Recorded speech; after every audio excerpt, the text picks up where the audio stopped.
I know what some of you are probably thinking, but no. This video is not a spur-of-the-moment decision inspired by recent, horrible, game-changing events. My Hero Academia's final arc has been a cauldron of horrible ideas, contrivances, and a lack of any meaningful personal stakes for these characters, completely and entirely held together by one or two strong individual moments that are just that, individual moments, as MHA loses the connective tissue it had going for it that created amazing character climaxes in moments throughout Act 1 and 2, and instead focuses on cool moments with no substance. Take the Paranormal Liberation War arc, for example, an arc that was in the making throughout bits of Act 1 and the entirety of Act 2, serving as a climax of hundreds of chapters of character writing and clashing ideologies, and having the viewer on the edge of their seat as they can't wait for what comes in the next week. The final war had barely 40 chapters of build-up, and build-up is a fairly generous word to use when most of the preceding chapters were spent getting absolutely nowhere at the fastest speed possible. So much so that even before its ending, I'm willing to say that the final war, no matter what comes beyond, is a failure. The very foundations of the finale of My Hero Academia are not built to last. This is the consequence of the series attempting to completely shift gears for its finale, where before it would lay down the groundwork necessary for strongly executed moments, it now instead focuses on delivering cool ideas or themes while disregarding the execution, simply rushing from point A to B. For example, how it built up Midoriya's insecurity about his power and being the next wielder of One for All, culminating in an explosively hype battle in which we see him get to tap into his full power for the first time doing what he does best, saving a child. On the opposite side,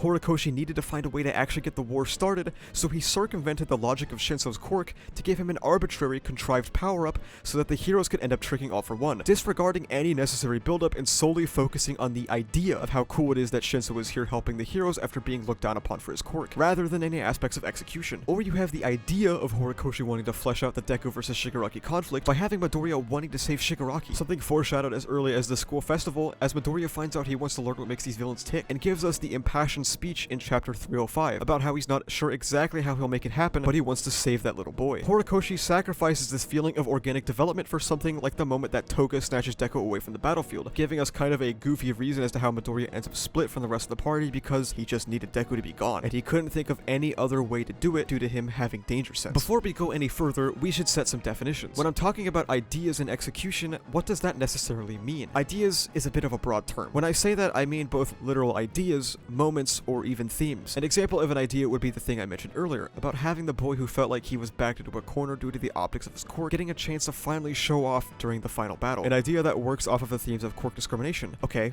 what is execution? To put it simply, it is the technique or style with which an idea is produced or carried out. Let's build an example for us to work off of. Let's say that in this final war, we have the idea where we want Mina to encounter Midnight's killer. How do we execute this to make it feel organic? Do we A, show a substantial reaction to Midnight's death from Mina and the other students to build an organic feeling of loss in the cast, culminating in perhaps an emotional moment where they can link the killer's quirk with some of the wounds they saw on the corpse that day? Or B, make the dude, for absolutely no reason at all, mention killing some random UA school teacher out of nowhere, and just coincidentally within Mina's earshot after the war's aftermath fails to deliver us any satisfying emotional reaction to her death. If you picked B, congratulations, you are Kohei Horikoshi. Please take a 3-month hiatus. So while we wanted to introduce this potentially hard-hitting emotional idea of Mina coming across her teacher's murderer, the execution of this concept leaves everything to be desired. It feels like Horikoshi has no real desire to organically link these ideas together in believable ways via execution, and often falls back on random bullshit go to create potentially hype moments with the biggest flop reasoning possible,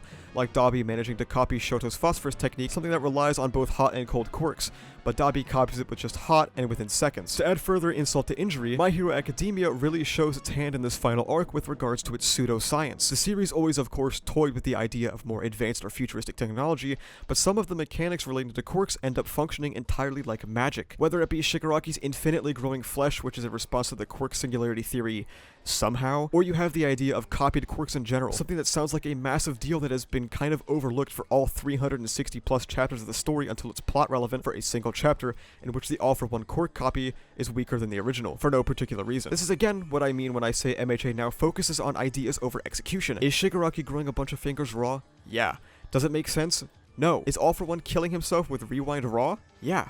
Does it make sense? Absolutely the fuck not. You mean to tell me that the doctor who is capable of reanimating corpses and magically copying quirks from people's bodies and implanting them into others is for some reason incapable of making a bullet that doesn't literally kill the person who uses it on themselves? The final arc is solely possible because it dumbs down our primary antagonist group so that the heroes have a fighting chance. To make matters worse, Hori introduces a completely new aspect to All for One's copy of AFO, the ability for vestiges to revolt. The thematic purpose of this is to inspire the viewer as the helpless nobodies that reside with an AFO are rising up against the tyrant that reigns over them.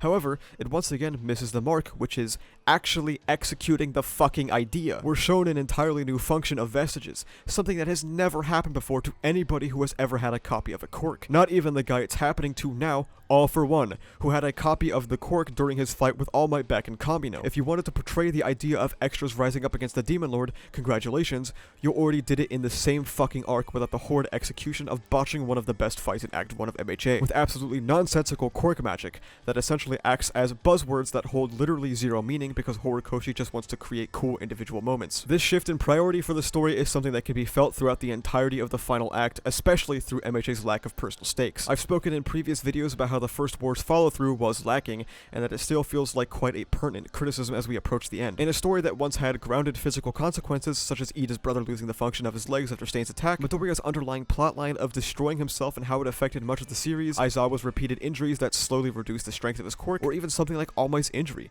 that ticked his remaining time down rapidly. Instead, Act 3 shirks any possible long-term damage despite it being the end. Seriously, the end, where you don't have to worry about the logistics of characters facing severe injuries or even death, as this is the time that plotlines and character arcs get wrapped up.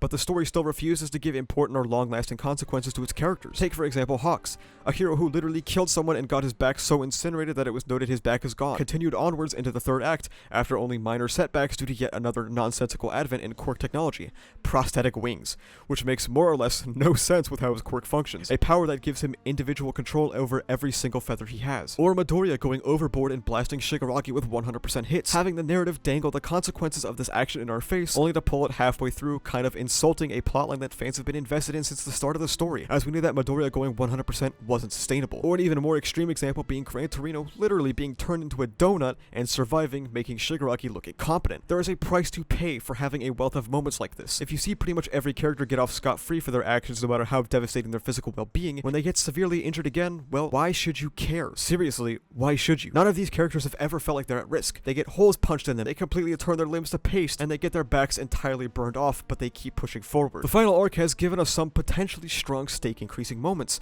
like Jiro getting her ear blown off or Endeavor losing his arm, but who is to say there won't be some magical cure or prosthetic that brings them back to full fighting force? If a fucking nuclear weapon was dropped on the center of any of these battlefields, I would not be particularly worried about the outcome of any of these characters. Okay, I have essentially written 4 pages of this script while ignoring the elephant in the room, which was really good. A lot of people usually stop and question that when I say it, but I really liked Bakugo's death in both idea and execution. The idea, or the thematic emphasis, of a kid who so blatantly represented the biggest flaws in superhuman society, the bullying and marginalization of quirkless people, the obsession with fame and fortune and the unending pressure of becoming a hero due to how you were born, and prioritizing only strength in a desperate bid to compete for the #1 spot in anything he was doing, finishing his arc out with a complete 180, recognizing and apologizing for his actions against Midoriya, recognizing and accepting his weakness, and becoming aware of how heavily flawed his chase for the #1 spot truly was, and despite his weakness, putting his life on the line to save not just the people of the UA battlefield, not just the entire war, but the nation, or even arguably the world at large, not for fame or hopeful fortune,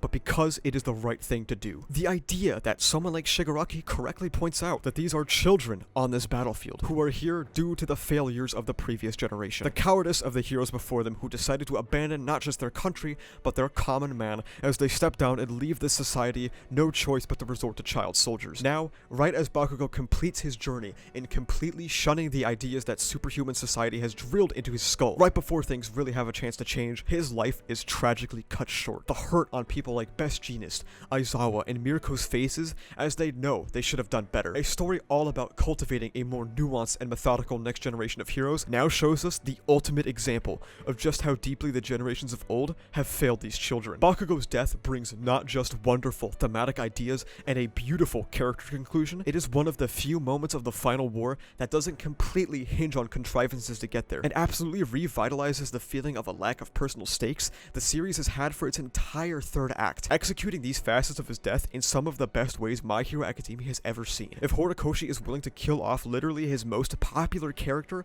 in such a massive, flashy way, who knows what he's willing to do? Thank God his heart was utterly ravaged, and there's no way for him to be brought back.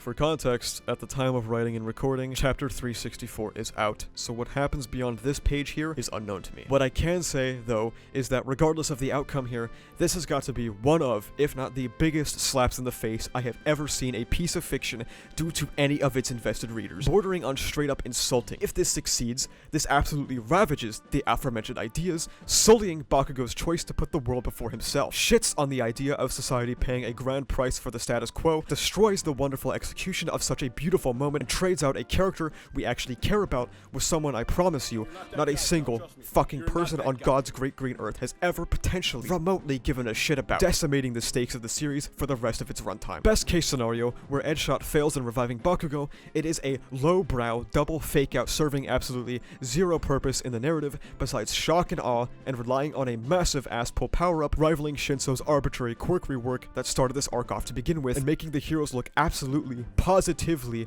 fucking idiotic, thinking they can pull off a resurrection in front of the strongest man in the world who is currently turning them into fucking punching bags, with no end goal, seeing as how Bakugo was killed with a singular punch, and who's to say that it won't happen again? A kid who was on death's door even with a new heart, who would simply be killed again if the wind blew in the wrong direction, and giving up the absolute powerhouse that is Edgeshot, who has essentially been sitting idly by as children are getting killed because the story wasn't ready to use him in exchange. Why should I care about the ideas and themes of the story if it is so willing to disregard them on its own and not punish the heroes for their massive mistakes? Why should I care about the stakes of the series when it is so willing to bend over backwards to nullify its most impactful moments? Why should I care about any of these events or what is to come when anything can happen due to Horikoshi willing to bend the rules of his own universe, all for the sake of hype moments? The only possible upside I have ever seen anyone give these horrid events is how it truly emphasizes the nature of the old generation of heroes giving back to the new gen, passing the torch quite literally in this instance as Edgeshot kills himself for Bakugo's survival.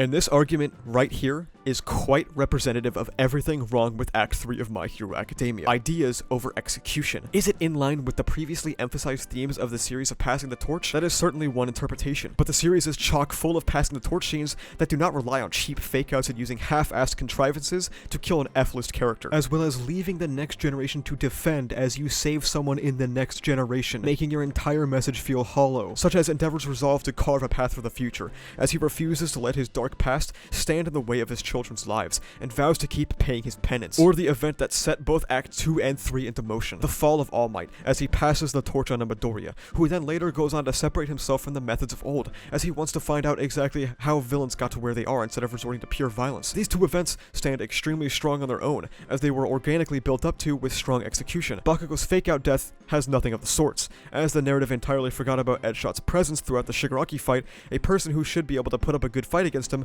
until it was time to give him a random new power-up and backstory that is suddenly able to fix up all of the severe damage Bakugo has taken and restart his now deceased body, all in exchange for Edgeshot's lifespan, so it isn't even a complete sacrifice. Or is he going to die to become a heart? Something that mechanically shouldn't work, as when you die your quirk deactivates, something that would kill Bakugo again seconds later. Is there more Bakugo's character has to offer? Yes.